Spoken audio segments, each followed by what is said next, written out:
하나님의 말씀 요한복음 9장 1절로 7절 말씀입니다. 이 말씀을 읽을 때에 살아계신 주의 음성을 들으실 수 있기를 축원합니다. 예수께서 길을 가실 때에 날 때부터 맹인된 사람을 보신지라 제자들이 물어 이르되 랍비여 이 사람이 맹인으로 난 것이 누구의 죄로 인함이니이까 자기니이까 그의 부모이니이까 예수께서 대답하시되 이 사람이나 그 부모의 죄로 인한 것이 아니라 그에게서 하나님이 하시는 일을 나타내고자 하심이라. 때가 아직 낮음에 나를 보내신 이의 일을 우리가 하여야 하리라. 밤이 오리니 그때는 아무도 일할 수 없느니라. 내가 세상에 있는 동안에는 세상의 빛이로라. 이 말씀을 하시고 땅에 침을 뱉어 진흙을 이겨 그의 눈에 바르시고 이르시되 실로암 못에 가서 씻으라 하시니 실로암은 번역하면 보냄을 받았다는 뜻이라. 이에 가서 씻고 밝은 눈으로 왔더라. 아멘, 아멘. 오늘 우리가 읽은 말씀을 보시면 예수님께서 길 가실 때에 맹인된 사람을 보십니다. 그런데 이때가 4절 말씀 보니까 때가 아직 언제라고 하세요? 낮이라고 하세요. 낮이면 보이는 때지요. 그래서 예수님은 이 사람을 봅니다. 그러나 이 사람은 예수님을 보지 못합니다. 앞을 보지 못하는 분입니다. 제자들이 묻습니다. 2절 말씀이에요. 2절 말씀을 같이 한번 읽어보실까요? 2절 읽죠. 시작. 제자들이 물어 이르되 랍비여 이 사람이 맹인으로 난 것이 누구의 죄로 인함이니까 자기니이까 그의 부모니이까. 당시 사람들은 누구의 죄 때문에 이런 일이 일어난다고 생각했습니다. 부모의 죄 때문이든지 아니면 자신의 죄 때문이든지. 날 때부터 앞을 못 봤으니까 부모의 죄 때문이 아닐까 추측들을 합니다. 여러분은 어떻게 생각하십니까? 오늘날도 우리는 이런 생각 속에 빠져 있을 때가 많습니다. 10여 년 전에 어느 집을 방문했는데 기도가 가득 적혀져 있는 기도문을 봤어요. 그게 뭐냐고 물었더니 가게에 흐르는 저주를 끊는 기도문이래요. 약 30페이지가량의 분량의 기도문이 가득 빽빽히 적혀 있는데 부모가 예수를 믿지 않고 죽으면 또는 조상이 예수를 안 믿고 죽으면 그 저주가 가문에 흐른다는 그런 내용이에요. 그래서 조목조목 그 저주를 끊는 기도가 적혀 있고 또 저주를 차단하는 기도가 적혀 있고 뭐 혼을 묶는 그런 기도를 하고 맹세를 취소하는 기도를 하고 매일처럼 이걸 읽어야 된다는 거예요. 언제까지 읽어야 되냐 그랬더니 저주가 끊어졌다고 하는 확신이 들 때까지 읽어야 된다는 거예요. 여러분 집에도 혹시 그런 게 있나요? 그런 걸 많이 들어보셨을 겁니다. 누구의 죄 때문에 이런 일이 일어났지라고 생각해요. 한국 교회는 개혁주의적인 신앙 위에서 세워졌습니다. 그런데 근자에 이르러서는 신학은 사라지고 사람만 많이 모을 수 있는 방법이 있다면 뭐든지 다 갖다 동원합니다. 상업주의적인 가치관이 교회 안에 들어온 거예요. 그래서 교리 설교를 하려고 그러면 교리는 딱딱하고 지루하니까 하지 말자고 합니다. 자극적이고 흥미 위주의 설교가 강단에서 뒤덮이고 있어요.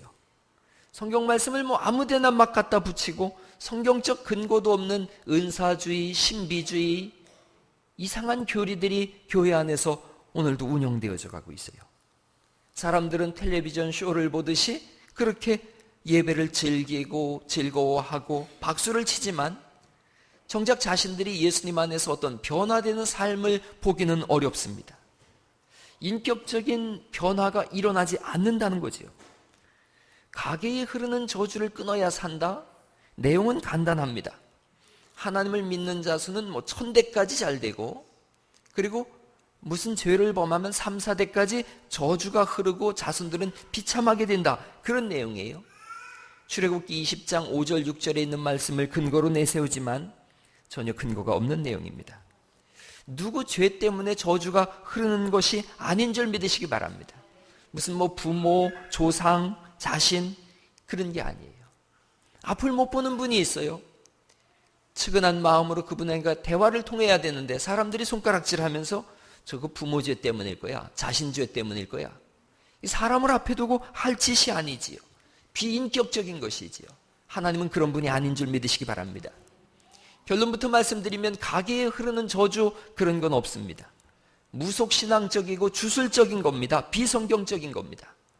공연히 그런 말 듣고서 두려워하지 않기를 간절히 바랍니다. 하나님이 미워하시는 무속신앙적인 거예요.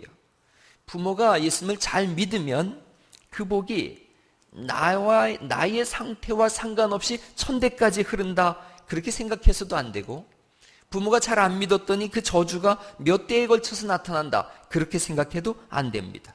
저주와 복은 하나님과 개인의 개인적인 관계 속에서 형성되는 것인 줄 믿습니다. 성경은 가계에 흐르는 저주 이런 걸 지지하지 않습니다. 사람들은 이 맹인을 매도합니다. 저 사람은 분명 죄가 있어서 그럴 것이다. 부모가 죄가 있어서 그럴 것이다. 여기에 대해서 예수님이 명료하게 답을 주십니다. 그 명료한 답이 다시 한번 보시죠. 3절 말씀입니다. 3절 말씀 같이 읽어보시겠습니다. 시작.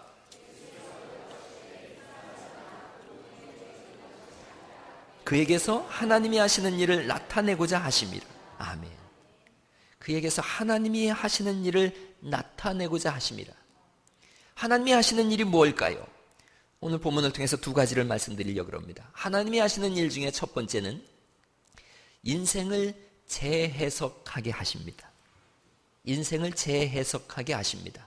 다시요, 같이 해봐요. 하나님이 하시는 일 뭐라고요? 인생을 재해석하게 하십니다. 오늘 본문의 이 맹인을 보세요. 40년 동안 의미 없는 삶을 살아왔습니다. 자신의 인생을 저주했을 거예요. 나는 과거에 무슨 죄가 있어서 앞을 못 보고 태어났나? 때로는 부모를 원망했을 겁니다. 내 부모는 어떤 죄인이길래 나를 이렇게 비참하게 낳는가? 이 사람의 시선은 언제나 과거에 매여 있습니다. 원망에 매여 있고 부모와 저주에 매여 있습니다. 과거를 바라보면서 헤어나질 못합니다. 그런 사람들이 너무나 많습니다. 과거에 끈이 묶여져 있는 거예요. 그래서 이 사람의 표현은 항상 원망입니다. 항상 불평입니다. 불만입니다. 조금도 다른 사람을 이해하려고 하지 않습니다. 나는 부모의 죄나 나의 죄 때문에 이런 비참한 결과를 맞이했을 거야. 과거에 묶여서 한 발자국도 앞으로 나가려고 하지 않습니다. 통 속에 갇힌 사람처럼 나오려고 하지 않습니다. 그런데 예수님이 이 사람에게 말씀하십니다. 너를 통해서 하나님은 하나님의 일을 하시고자 하십니다. 할렐루야. 미래를 말씀하고 있어요. 하나님은 너에게 계획이 있느니라 이렇게 말씀하시는 거예요. 예수님의 시각과 이 맹인의 시각이 다릅니다. 이걸 지켜보고 있는 사람들의 시각도 다릅니다. 세상은 저 사람은 저주받아서 그렇다라고 얘기하고 있고, 앞을 못 보는 이분은 나는 무슨 죄가 있어서 이러고 있는가 생각하는데, 예수님은 전혀 다르게 말씀하세요. 너를 통해서 하나님의 일이 이루어질 것이다. 할렐루야. 여기서부터 시각이 다른 거예요. 예수님을 만난 사람은 다르게 사는 사람인 줄 믿습니다. 이유는 자신에 대한 재해석이 일어나기 때문에 그렇습니다. 나는 하나님의 일을 위해서 보냄을 받은 사람이구나. 오늘 이 시간에 여러분 삶 속에 새로운 해석이 일어날 수 있기를 간절히 바랍니다. 인생의 재해석. 저는 오늘 허락받지 않았지만 우리 교회 권사님 한 분을 좀 소개하려고 합니다. 제가 미리 허락을 받았어야 되는데, 어린 시절에 소아마비로 인해서 다리를 못 쓰는 우리 송순예 권사님이 계십니다. 제가 사진을 찍고 포토샵까지 했는데 괜찮죠? 우리 권사님하고 제가 성경 공부를 하면서 이야기를 나눠봤어요. 어린 시절에 소아마비를 당해서 걷지를 못합니다. 인생이 그렇게 마감된다고 생각하셨지요. 어느 날 라디오 방송을 들었습니다. 이동춘 목사님이 진행하는 기독교 방송을 들었어요. 예수님을 믿어야 되겠다고 생각했습니다. 그리고 성경을 읽고 싶어서 글을 배웁니다. 그런데 글을 가르쳐준 사람이 없어서 회푸대 종이에다가 성경에 있는 글씨를 그리기 시작했습니다. 그리고 예수님을 영접했습니다. 그렇게 예수님을 믿고 익산에 오고 교회 권사님이 되어졌어요. 얼마나 밝은지 몰라요. 성경 공부를 하는데 1시간을 저 전동 휠체어를 타고서 오십니다. 그리고 1시간을 걸려서 또 갑니다. 그래서 일본어 하지 않습니까? 문화센터에. 일본어를 배우고 악기도 배웁니다. 삶의 새로운 전환이 일어난 줄 믿습니다. 추나 추동, 봄, 여름, 가을, 겨울 할 것 없이 늘 그렇게 교회로 오십니다. 예수님을 믿지 않으면 방에서 나오질 않습니다.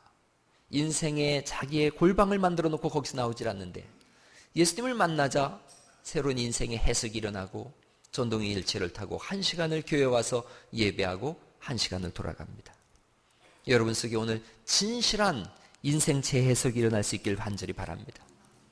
예수님이 동일하게 말씀하시는 겁니다. 비록 걷지 못해도, 비록 가난해도, 비록 아는 건 많지 않아도 예수님 말씀하십니다. 사랑하는 내 딸아, 너는 하나님이 하시는 일을 나타내고자 이 땅에 보냄을 받은 사람이다. 할렐루야. 나는 그 권사님을 존경하고 사랑합니다. 우리 한번 권사님한테 힘내시라고 박수 한번 좀 쳤죠. 그렇습니다.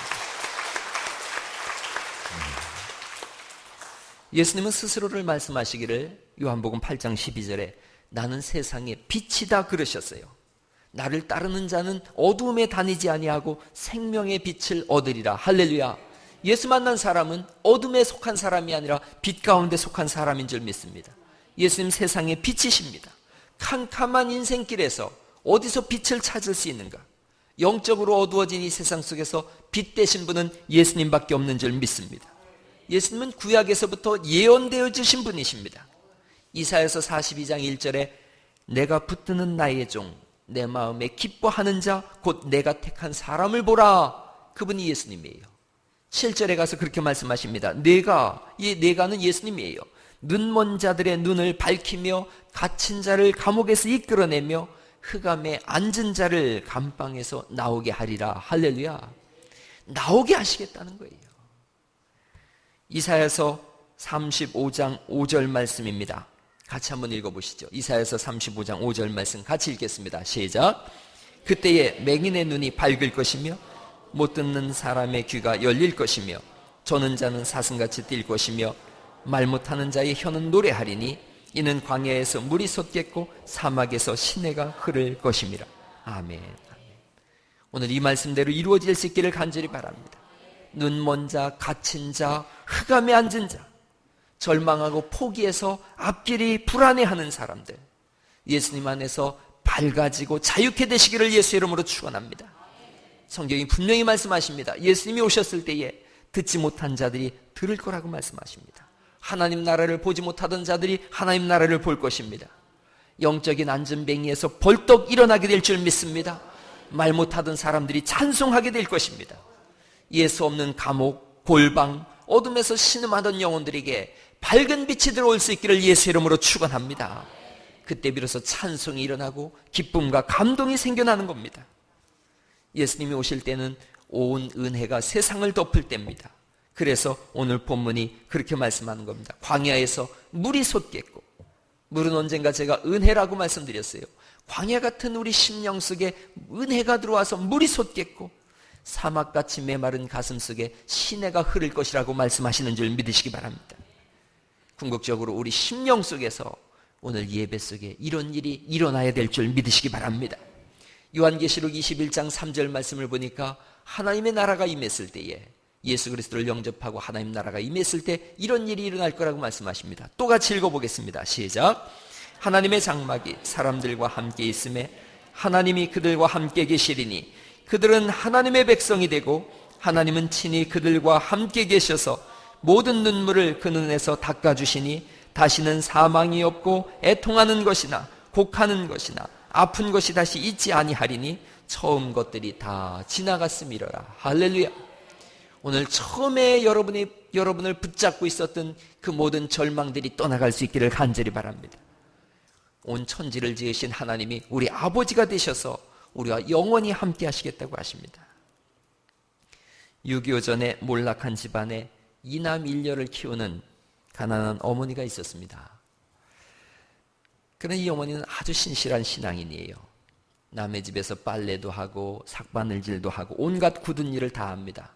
그러면서도 자기 딸을 중학교에 보내요. 다들 비웃는 거예요. 아들도 아닌 딸을 돈도 없으면서 학교를 보내다니.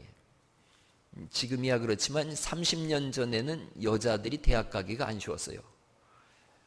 여자 그러면은 뭐 그냥 집에서 일이나 하고 그러지 무슨 대학을 가느냐고, 고등학교도 안 가던 때가 많았습니다. 그런데 6.25 전이에요. 1950년 전입니다. 딸을 중학교에 보냈어요.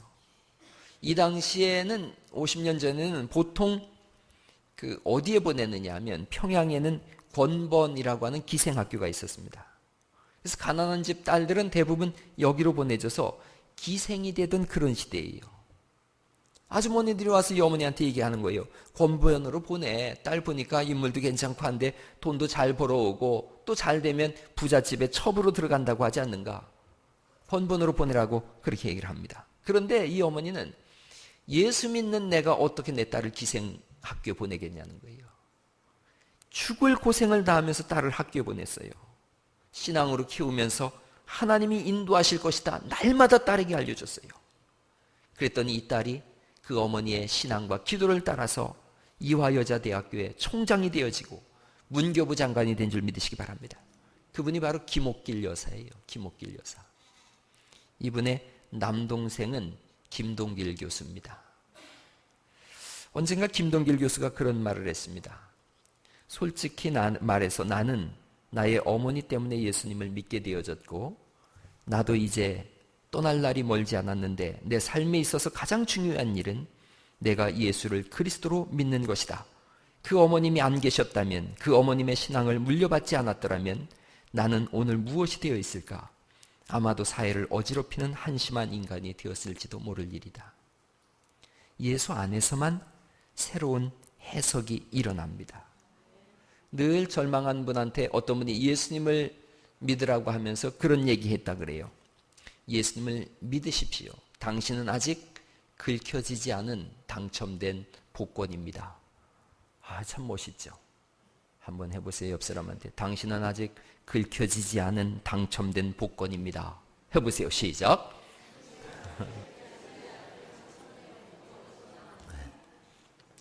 그러면 이제 물어봐야지. 언제 긁게 되는데 부인들이 꼭 그럴 때 묻죠. 언제 긁을 건데 도대체. 오늘 예수님 안에서 긁을 수 있기를 간절히 바랍니다. 예수님 안에서 그것이 긁혀질 때에 진가를 발휘하게 될 것입니다. 오늘 꼭 기억하세요. 나는 아직 긁혀지지 않은 당첨된 복권이다.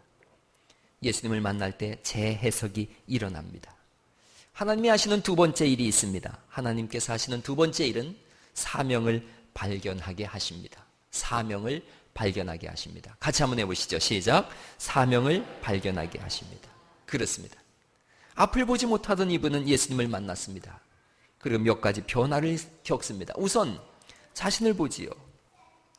자기 자신을 보는 거예요. 실로암 못에 가서 눈을 뜨고서 자기 자신을 봤어요. 자기 얼굴을 처음으로 본 거예요. 온 천지 만물을 처음으로 본 거예요. 모든 것이 새로워 보이는 거지요. 저도 예수님 믿기 전에 거울을 봤는데 어느 날 예수님을 믿고 거울을 봤어요. 거울을 보면서 깜짝 놀랐어요. 눈은 쌍꺼풀은 딱 진 것이 장동건을 닮았더라고요. 입술은 이렇게 정우성을 닮고 코는 결정적으로 코에서 그랬는데 어쨌든 마음은 하나님을 닮았구나. 할렐루야.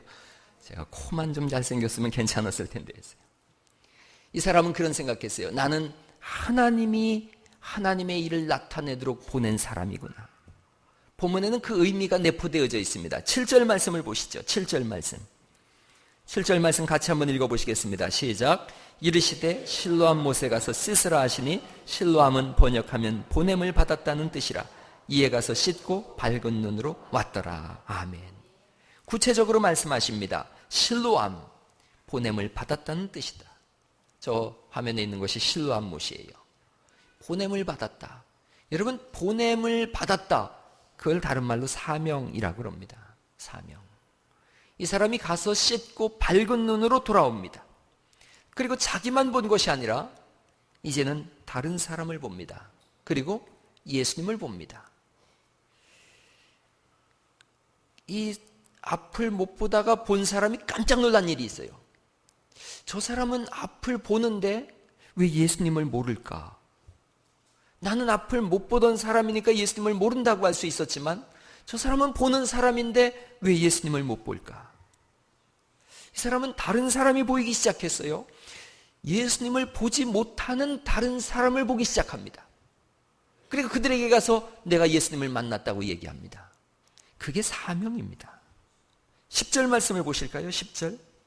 그들이 묻되 그러면 네 눈이 어떻게 떠졌느냐? 11절 말씀 읽어보시죠. 시작. 대답하되 예수라는 그 사람이 진흙을 이겨 내 눈에 바르고 나더러 실로암에 가서 씻으라 하기에 가서 씻었더니 보게 되었노라. 11절을 다시 잘 제가 읽어볼게요. 대답하되 누구요? 예수라는 그 사람이 진흙을 이겨 내 눈에 바르고 나더러 어딜 가라 그러세요? 실로암에 가서 씻으라. 실로암이란 말이 사명이라는 의미를 가지고 있으니 너는 이제 사명자라는 거예요. 실로암으로 보내신다고 말씀하셨고 가서 씻었더니 어떻게 됐다고요? 보게 되었다 그러세요. 오늘 보는 역사가 있기를 간절히 축원합니다. 이 사람은 보게 된 거예요. 누굴 봤느냐 하면 17절 말씀입니다. 17절 말씀 같이 읽어보시죠. 시작.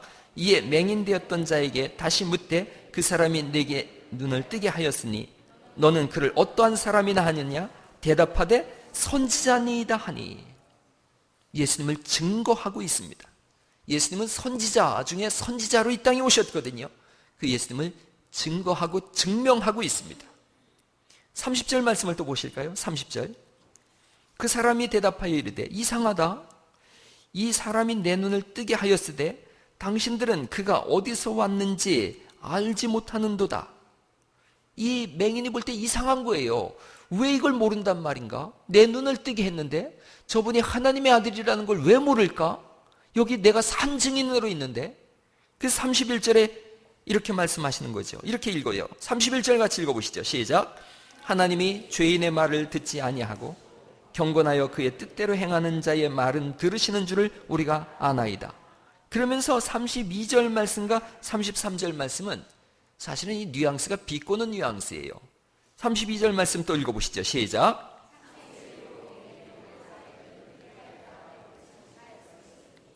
이 사람이 하나님께로부터 오지 아니하였으면 아무 일도 할 수 없으리이다. 그런 거예요. 나를 보면 모르겠느냐는 거예요. 나를 보고도 못 믿느냐. 동서고금에 맹인의 눈을 뜨게 한 사람이 누가 있느냐. 만약 그렇게 했다면 하나님이 아니시겠느냐는 거예요. 이 모든 일을 하신 분이 하나님이시라고 간증하고 있어요. 누군가가 여러분을 보시면서 에이 하나님이 어디 있다 그래 그러거들랑 그렇게 말씀하세요. 나를 봐. 나를 봐. 여러분의 살아온 삶의 과거를 더듬어 보세요. 그리고 오늘 지금 이 시간을 보세요. 아마 이 중에는 예수님만 믿었으면 절반은 교도소에 가 있지 않을까 싶은 생각도 들어요. 그러니 예수가 어디 있어 그러면 뭐라고 얘기를 하면 된다고요? 나를 보라니까. 한번 제가 물어 예수가 어디 있다 그래요? 그럼 여러분 뭐라고 하신다고요? 그럼요. 옆 사람한테 이렇게 얘기하세요. 당신을 보니 예수님 있는 거 맞아. 한번 해보세요. 그럼요. 예. 맞지요? 제가 봐도 그렇습니다. 제가 이렇게 여러분 짧게 겪어봐도 여러분 보면 예수님 있는 거 맞아요. 여러분들이 역시 저를 보니까 누가 있는 게 확실해요. 그렇습니다. 예수님 계신 게 확실한 거예요. 이 지금 앞을 못 보는 분이 그 얘기하고 있는 거예요. 나를 봐라. 내가 못 보다가 보지 않았느냐. 예수님 계신 게 확실하지 않느냐. 여러분이 거듭나신 것 예수님이 계신 증거인 줄 믿습니다. 절망에서 벗어나신 것 예수님 계신 증거인 거예요. 몸에 고통이 있음에도 불구하고 이날 나와서 찬송하고 예배하는 것은 예수 그리스도께서 이 땅에 확실히 우리 가운데 계심을 믿기 때문인 줄 믿습니다. 예수님 계신 증거예요. 동일한 맥락에서 요한복음 4장에 사마리아 여인이 나옵니다. 다 싫은 거예요. 남편이 5이나 있지 않습니까? 인생의 절망의 끝자락에 있는 여인이에요. 그래서 남들이 다 잠들어 있는 한낮에 그 떼약볕을 무릅쓰고 물 떠러 나온 여인이에요. 그런데 이분이 예수님을 만났어요. 그러자 물동이를 던져두고 마을에 들어가서 내가 예수를 만났다고 외친 줄 믿습니다. 예수 만난 사람의 변화예요. 내가 메시아를 만났다. 언제 예수님을 만난 줄 아십니까? 다른 사람의 아픔이 눈에 보일 때 내가 예수 만난 걸 아는 거예요. 다른 사람이 예수 안 믿는 것을 보고 안타까워할 때 그때 비로소 내가 예수 만난 것인 줄 믿으시기 바랍니다. 다른 사람의 영혼이 내 눈에 밟히고 보이는 거예요. 그때 내가 예수 만났구나. 내가 사명자로 부름을 받았구나. 나는 보냄을 받은 사람이구나. 이런 사람은요, 굶어도 좋고 망해도 좋고 죽어도 좋아요. 이제 내가 살아도 주 위에 살고 이제 내가 죽어도 주 위에 죽네. 그 찬송을 비로소 부를 수가 있어요. 어떻게 내가 저 영혼을 살릴 수 있을까? 그렇게 보냄을 받은 사람은 시시한 일에 매이지 않습니다. 사명자는 무너지지 않고 시험 들지 않고, 사명자는 세상에서 멈출 수 있는 사람이 아무도 없음을 믿으시기 바랍니다. 우리가 그렇게 보냄을 받은 사람들이에요. 우리는 절망에 앉아 있을 수 없고 우리는 낙심해서 무너질 수 없는 사람들이에요. 왜냐? 한 번 딱 사는 인생인데 하나님 우리를 그렇게 사명자로 보내셨기 때문인 줄 믿습니다. 인생은 그렇게 그냥 물 흘러가는 대로, 구름 가는 대로 그렇게 사는 것이 아닌 줄 믿습니다. 그런 말이 있어요. 호사유피 인사유명, 그런 말이 있습니다. 호사유피 인사유명. 호랑이는 죽어서 뭐 남긴대요? 가죽 남긴대요. 사람은 죽어서 뭐 남겨요? 이름 남긴대요. 여러분들이 정말 그리스도 안에서 믿음의 이름을 남길 수 있기를 예수 이름으로 축원합니다. 요한계시록을 보니까 이긴 자에게는 성전의 기둥이 되게 하겠다 그러세요. 그 기둥에는 사람의 얼굴을 조각해 놓습니다. 그리고 그의 이름과 그의 행적을 기록해 놓는데, 여러분들이 하나님 나라 성전의 기둥으로, 이름으로 그렇게 기록되는 삶을 살 수 있기를 간절히 바랍니다. 난 늦었어요. 난 늦었어요. 늦은 사람 없습니다. 이분은 40여 년을 한 번도 세상을 보지 못하다가 40세에 눈 뜬 분인걸요. 그분을 통해서도 성경에 한 장이 기록되어져 있습니다. 늦은 사람은 어떤 사람이냐? 죽어서 관 속에 못이 박힌 사람이나 늦었습니다. 그 전까지는 아무도 늦지 않은 줄 믿습니다. 인물되는 일에 늦는 법은 없습니다. 캄캄하고 절망의 밤에 예수의 이름을 부르짖으면서 빛 대신 예수님 앞으로 다시 나올 수 있기를 간절히 바랍니다. 무엇이 낙담되게 하십니까? 무엇이 앞길을 가로막고 있습니까? 예수님 안에서 자신을 깊숙이 들여보세요. 그리고 무슨 저주, 무슨 죄 이렇게 생각하지 마시고, 나는 하나님께서 하나님의 일을 위하여 보냄을 받은 사람이구나. 자신의 인생을 재해석하는 것입니다. 미국에서 이민 갔던 강용호 박사의 글을 제가 종종 인용합니다. 중학교 시절에 축구를 하다가 눈이 실명되어졌어요. 그 충격으로 어머니가 돌아가시고 누나가 죽었어요. 이분이 막막하니까 미국으로 유학을 갔습니다. 나중에는 미국 정책 차관보까지, 백악관 정책 차관보까지 지냈어요. 그런 글을 썼습니다. 낙오되었다고 낙담하지 마라. 나는 시력을 잃고 18살 중학교 1학년 때부터 다시 시작해야 됐지만 현재는 세계 최강국인 미국 연방정부 최고 공직자 중에 하나다. 가난해 살 수 없다고 말하지 마라. 나는 양친과 누나마저 하늘나라로 떠난 후 배고픔 좀 면할 수 있게 해달라고 기도한 사람이다. 그러나 사랑하는 아내와 함께 열심히 일해서 두 아들을 사립명문교교에서 대학원까지 교육시켜 세상이 필요로 하는 인물로 기를 수 있었다. 편견과 차별이 있다고 불평하지 마라. 나는 이민자에 대한 인종차별, 장애인에 대한 차별, 약자에 대한 차별을 극복하고 모두가 부러워하는 명문가를 이룰 수 있었다. 그렇다면 당신도 할 수 있다. 눈이 다친 사람은 20대, 30대에도 구덩이에 들어가서 나오질 않습니다. 눈이 열린 사람은 상황과 상관없이 질주하는 인생을 살아가는 줄 믿으시기 바랍니다. 이분이 2012년에 소천하셨어요. 이분이 돌아가실 때 쓴 책이에요. 내 눈에는 희망만 보인다, 이런 책을 썼어요. 내 눈에는 희망만 보였다. 이분이 쓴 책 중에 그런 책이 있습니다. 오늘의 도전, 내일의 영광. 2009년도에 쓴 원동력이라고 하는 책에서 그런 글을 썼어요. 인물은 길러지는 것이고 명문가는 만들어지는 것이다. 우리가 인물을 길러내고 여러분 스스로가 명문가를 이룰 수 있기를 간절히 바랍니다. 예수 만나서 인생의 재해석 속에서 일어나는 일입니다. 우리 교회는 그동안 여러 가지 일들을 해왔습니다. 지역사회를 살리는 일을 해왔어요. 한국교회를 어떻게 살릴 것인가를 여러분들이 20여 년 이상을 해오셨습니다. 매주일 목회뱅크를 열었고요. 지역의 미자립교회를 돕는 일을 우리가 해오고 있습니다. 이게 사명입니다. 1월 첫 주에는 전국 목회자 세미나를 열고 있습니다. 전국에서 600여 분의 목사님들이 오셔서 도전을 받고 돌아갑니다. 저 중에는 목회를 그만해야지 했다가 여기 와서 도전받고 그리고 큰 부흥을 이룬 목사님들도 다수가 있습니다. 그게 우리 교회가 재해석하고 사명으로 일어나는 겁니다. 매주 토요일마다 인재 양성을 하겠다고 문화센터를 열고 있습니다. 건축한 후에도 빚이 있음에도 불구하고 선교사에게 후원하는 일에, 선교를 후원하는 일에 조금도 멈추지 않고 줄이지 않고 있습니다. 이제 또 다음 달에는 이번 달이죠. 장학기금을 마련을 위한 바자회를 엽니다. 또 조성가정을 돕기 위한 라면 음악회를 열고 있습니다. 준비하고 있습니다. 우리에게 주신 사명입니다. 가만히 생각해 봤습니다. 우리 교회 말고 이 일을 누가 감당할 수 있을까? 여러분, 우리 교회밖에는 감당할 수 없기에 하나님이 우리에게 주신 사명인 줄 믿으시기 바랍니다. 이 모든 일들 잘 감당하기 위해서 예배 후에는 선교회를 재정립할 것입니다. 선교회장도 뽑을 것입니다. 세상의 풍토는 가만히 보니까 선교회장 하면 힘들어, 선교회장 하면 시험 들어, 어리석은 소리입니다. 가장 복 있는 자리로 믿으실 수 있기를 간절히 바랍니다. 하나님이 복 주시는 자리고 영적인 은혜가 흐르는 자리인 줄 믿습니다. 아멘 하십시다. 그렇습니다. 사명으로 세워지는 자리입니다. 다른 사람이 아니라 하나님 저를 세워주셔서 저를 통하여 내 인생이 재해석되어지게 하시고 이 교회에서 내게 맡겨진 사명을 내가 감당케 하여 주옵소서라고 오늘 그런 기도와 결단이 있는 날 될 수 있기를 예수님 이름으로 축원합니다.